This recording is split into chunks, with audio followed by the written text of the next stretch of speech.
Boa tarde, gente. Essa é a nona aula de literatura que é sobre o simbolismo. O simbolismo surgiu como uma reação ao parnasianismo. Em alguns aspectos, o simbolismo dividiu com o parnasianismo o espaço cultural entre o qual o parnasianismo estava inserido. No Brasil, o simbolismo ele foi superado pelo parnasianismo, não teve tanto destaque. Na Europa, ele representou um considerável avanço em direção à arte moderna que dominaria o século XX. O marco inicial do simbolismo em Portugal foi a publicação do livro O Aristo, de Eugênio de Castro, em 1890. No Brasil, o marco inicial é a publicação dos livros Missal e Broquéis, da autoria de Cruz e Souza, em 1893. Durante o contexto histórico do simbolismo, estava algumas correntes em destaque, que era a intuição, que era defendida por Bergson, a impossibilidade de conhecimento absoluto, que foi uma das bases do pessimismo de Schopenhauer, para quem a vida era sempre sinônimo de sofrimento, a subjetividade do conhecimento absoluto, que era uma das bases, a subjetividade do conhecimento do universo. Tinha teorias marcadas pela agonia, melancolia e pelo pessimismo, que mostraram a face cultural de um período da história europeia em que a descrença nos atributos racionais e a saturação das conquistas científicas conduziram à crença em uma decadência da civilização. Na literatura, essas correntes mostrou um estado de espírito que caracterizou o movimento conhecido como decantetismo, que era um dos embriões do simbolismo. As fontes artísticas do simbolismo estão localizadas principalmente na França, com a publicação de As Flores do Mal em 1857. Charles Baudelaire traduzindo poeticamente o pessimismo e o subjetivismo da época. O termo simbolismo foi usado pela primeira vez na França em 1886. Uma das características do simbolismo foi que ele surgiu em parte como uma reação ao espírito racionalista e cientificista do realismo naturalismo e do parnasianismo. Ele negou o poder absoluto da explicação do mundo que se atribui àquele espírito, fundamentado sua arte na rejeição do racionalismo e do cientificismo. Também demonstrava uma tradução mais profunda do ser humano, aquele que se enraizam do inconsciente, encarando como um lugar fora do alcance da razão. Teve a retomada dos parâmetros românticos, que foram mais radicalizados pelos simbolistas. O espiritualismo, como forma de abordagem de um mundo que se supõe existir para além da realidade visível e concreta. No Brasil, teve o uso do vocabulário litúrgico, que era um vocabulário repleto de referências às celebrações religiosas, que esse vocabulário foi usado como uma expressão de espiritualidade. Teve a arte da sugestão, que a realidade era focalizada por meio de imagens vagas e imprecisas. A leitura se transformou em um exercício de decifração, que era importante despertar no leitor as mesmas sensações experimentadas por ele diante do objeto. Teve uma nova linguagem, uma nova forma de expressão. A sinestesia, que é a mistura de sensações e musicalidade, que foi obtida com a exploração da camada sonora dos vocabulários. Teve a literação, repetição das consoantes. A assonância, que é a repetição de vogais. E enquanto no parnasianismo teve uma aproximação do parnasianismo com as artes plásticas, aqui é a aproximação entre o simbolismo e a música, devido à musicalidade na poesia. Autores importantes em Portugal: Camilo Peçanha, Eugênio de Castro, Antônio Nobre. No Brasil, Cruz e Souza e Afonso Henrique Guimarães. O Camilo Peçanha, ele atuou como um professor de filosofia também lá em Portugal. É considerado o maior simbolista português. Ele elaborou os elementos típicos do estilo de maneira pessoal e marcante. O universo retratado por ele em sua obra parece existir apenas em sua visão, bastante particular. A subjetividade poética criou paisagens de difícil decifração. Seu único livro de poesias recebeu o nome de Clepsidra, que foi lançado em 1990. E a clepsidra era uma espécie de relógio antigo, um mecanismo que marcava a passagem do tempo com o uso da água.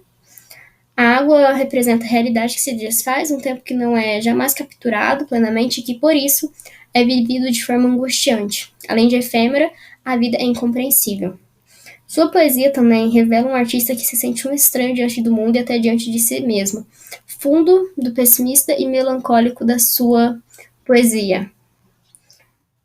Sua obra enquadra-se no simbolismo por apresentar imagens sempre imprevistas e surpreendentes, além de extrema musicalidade dos versos.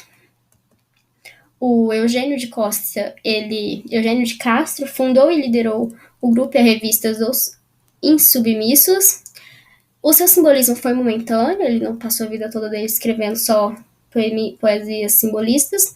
Ele tem obras com tendências clássicas ao parnasianismo e também obras que às vezes vão para uma aproximação do barroco. Uma dada diferente da sua poética é a ocasional presença da figura feminina receosa relativamente ao amor. Algumas de suas obras são o Aristos, Horas, Belquis, Últimos Versos.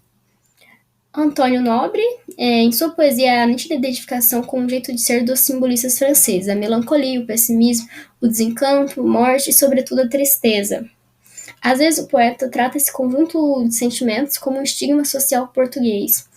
A amargura e a infelicidade de Antônio Nobre foram tão intensas que, em Portugal, caracterizou um movimento chamado sozismo, que se identifica com o comportamento de imitadores idolatras. Algumas de suas obras é só primeiros versos de despedida. Do Brasil, tem o Cruz e Souza, que ele ingressou tanto na vida literária quanto na jornalística. Ele é uma figura singular à época por ser um negro intelectual. Ele foi vítima do inevitável preconceito racial daquela época e também é considerado o mais importante simbolista brasileiro, condição que ele conheceu ainda em vida. 2 livros seus publicados no mesmo ano, que foi em 1893, são considerados os marcos fundadores do estilo no Brasil, que é Missal, poemas em prosa, e Broquéis, que são poesias. Ele utilizou a musicalidade e colocou em serviço de uma atmosfera de decadência e desilusão, conferindo à sua poesia uma sonoridade bastante fúnebre. Sua poesia confere grande intensidade, a qual é difícil ficar alheio. O ritmo e o ardor de suas palavras tocam profundamente a sensibilidade do leitor. E ele lutou a vida inteira contra o preconceito que foi obstáculo à realização artística e profissional pelo fato de ser negro. Ele também utilizou em sua obra para despesar nela as suas frustrações. Ele tratou da dor universal, razão da qual sua poesia vigorosa encontra eco ainda hoje. O poeta colocava ao lado do preconceito a insatisfação, o pessimismo e o tédio, sentimentos que transcendem a questão racial, atingindo todos os seres humanos. A luta contra o preconceito que marca sua obra e sua vida indica um aspecto pouco tratado pelo simbolismo, o engajamento político-social, que não era uma coisa muito vista nos poemas simbolistas. A aura do poeta afastada da realidade social, os poemas eram afastados da realidade social, que também é um traço típico do poeta simbolista. A sua poesia tem traços da sensualidade, que é resquício da literatura naturalista. Ele foi atacado pela tuberculose e transformou isso em matéria poética, a dor da espera pela morte, também conferindo-lhe uma dimensão universal. Algumas de suas obras são Missal, Broquéis, Faróis, Evocações e Últimos Sonetos.